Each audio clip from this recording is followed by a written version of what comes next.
¿Y cuánto tiempo ya pasó? Vos sabés que ese puente en repatriación, no sé si viste vos mi video en TikTok, ya creo que pasó 3 meses. Y la gente se está dando vuelta casi 6 a 7 kilómetros de Yere de Villajaguán a la Puente. Imagínate todo el gasto que hace la gente de la zona a diario. Concejal, ¿cómo estás? ¿Bien tranquilo, papi? ¿No? Bien, bien, tranquilo, Marco. Agradecido por tu invitación. Mi saludo a la audiencia y a la orden.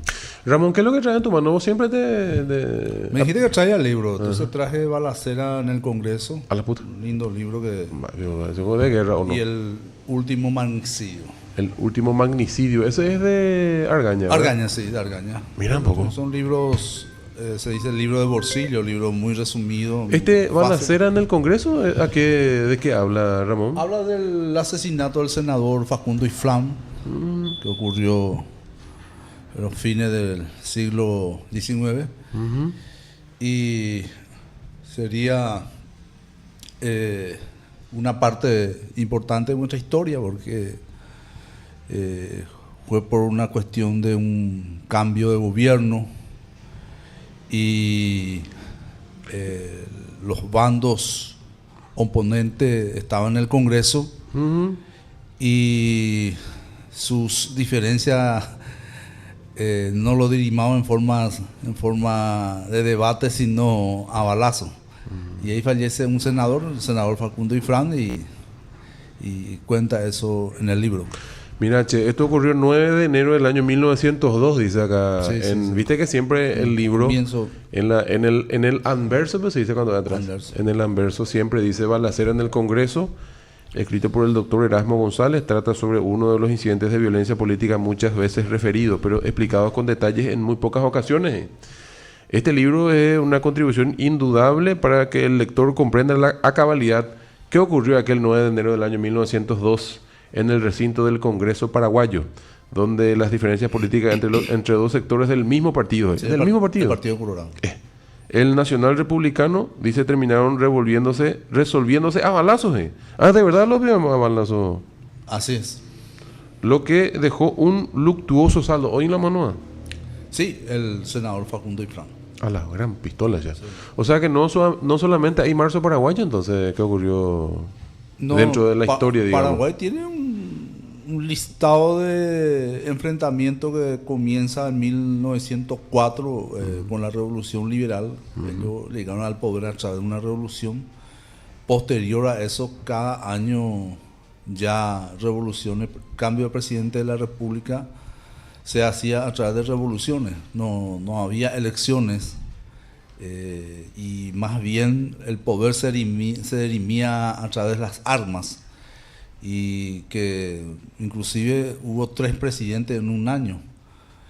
Más de 30 presidentes fueron cambiados de 1904 hasta 1940, 39-40, y un promedio de un presidente por año prácticamente. Y esa es la historia de Paraguay.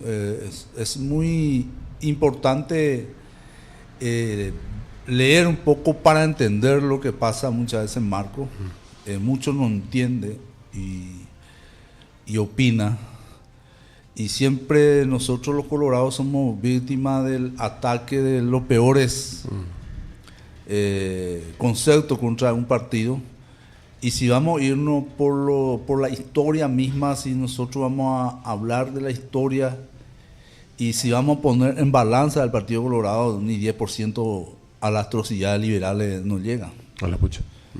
Imagínate, en 1908, 1909, ni Hitler todavía no gateaba en Alemania, y acá en Paraguay nosotros ya teníamos un campo de concentración donde eran enviados los presos políticos engrillados a hacer trabajo forzado hasta morir.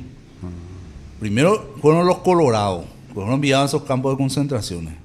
Posteriormente ya los propios liberales ya se enviaban entre ellos. Porque ¿Y quién hacía eso? Disculpame, Ramón. Sí. ¿Se le enviaba a los colorados en ese campo de...? Concentración. ¿A los colorados se le mandaba ahí? Sí. ¿Y quién mandó? ¿Los liberales hacían? Sí, los liberales. ¿En qué año? A partir de 1904. A la pucha. Eso yo puedo... Escribir Fortín, Galpón y buscar y eso. Ahí justamente se te iba a decir, porque vos me decís cualquier cosa, pues yo... Porque sabes que... O sea, yo no sé si te voy a corregir, Pero escuché nomás en estos días y leí, cierto, es lo que también esa reflexión, que no es que uno no sabe, sino que uno no conoce. Opina a base del desconocimiento, si no es en duda, pero en realidad es desconocimiento, porque antes lo mitad lo opinaba ya. Fortín, ese yo creo que no solamente yo puedo buscar. Fortín Galpón, sí. Fortín Galpón, en ese yo puedo encontrar eso que me estás contando entonces, ¿verdad? Sí, sí. Yo tengo el libro de Fortín Galpón, uno lindo libro. Mira vos. Que lo escribió un protagonista que estuvo en el campo de concentración. Imagínate la Bueno, me decías vos, se iban los colorados en principio. Sí. O papi opinaba porque era de Colorado nomás.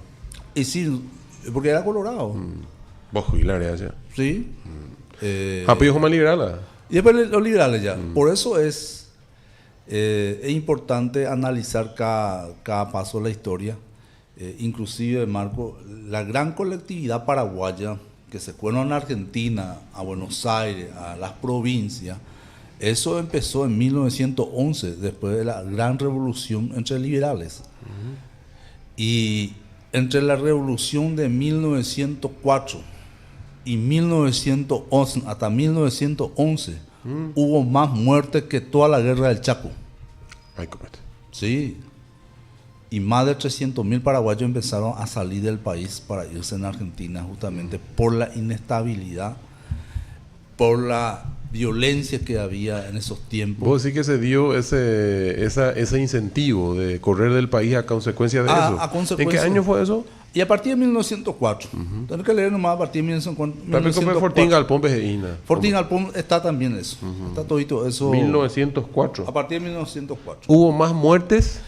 Más muertes que toda la guerra del Chaco. En la guerra del Chaco creo que hubo 90.000 muertos. Y superó eso. ¿Y eran perseguidos, asesinados? Era revolución entre liberales. Había dos fracciones entre los liberales. El famoso cívico y los radicales. Sacumbucú y Sacumbucú se le decía. Y entre ellos se enfrentaron durante 30 años. La guerra del Chaco le sirvió para ellos para pacificar un rato. Ahí se pacificó el país porque necesitamos ya defender el Chaco. Los bolivianos avanzaban. Nosotros no es que defendimos el Chaco. El Paraguay lo que hizo fue recuperar el Chaco. El 70% ya del Chaco está ya poblado por los bolivianos, fortines bolivianos. El medio del Chaco es Boquerón, y justamente hoy el 29 se conmemora la primera gran batalla y el gran triunfo paraguayo en Boquerón, que costó mucha vida paraguaya. Siempre los historiadores dicen que si vamos a comparar con la batalla de Curupaytú en 22 de septiembre de 1866 y en lo que es la batalla de Boquerón, en la batalla de Curupaytú hubo muy pocos paraguayos murieron. Y era al verso lo que era Boquerón. Nosotros desplegamos más de 10.000 hombres en Boquerón. Y sin embargo nosotros defendimos con 5.000 curubates contra 20.000 aliados. Allá hubo solamente 3.000, en el Fortín Boquerón había 3.000 bolivianos contra 10.000 paraguayos. Tardamos 20 días para poder hacerle rendir a Bolivia. Por eso los bolivianos también conmemoran a Boquerón como una gesta heroica también para ellos. Resistencia, porque con 3.000 hombres contra 10.000, ellos resistieron 20 días. Y al mando del general, el coronel Manuel Marzana, uno de los mejores estrategas y oficiales bolivianos, estaba a cargo de Boquerón. Y Curupaytú era lo contrario, porque eran 5.000 paraguayos contra 20.000. Contra 20.000 aliados.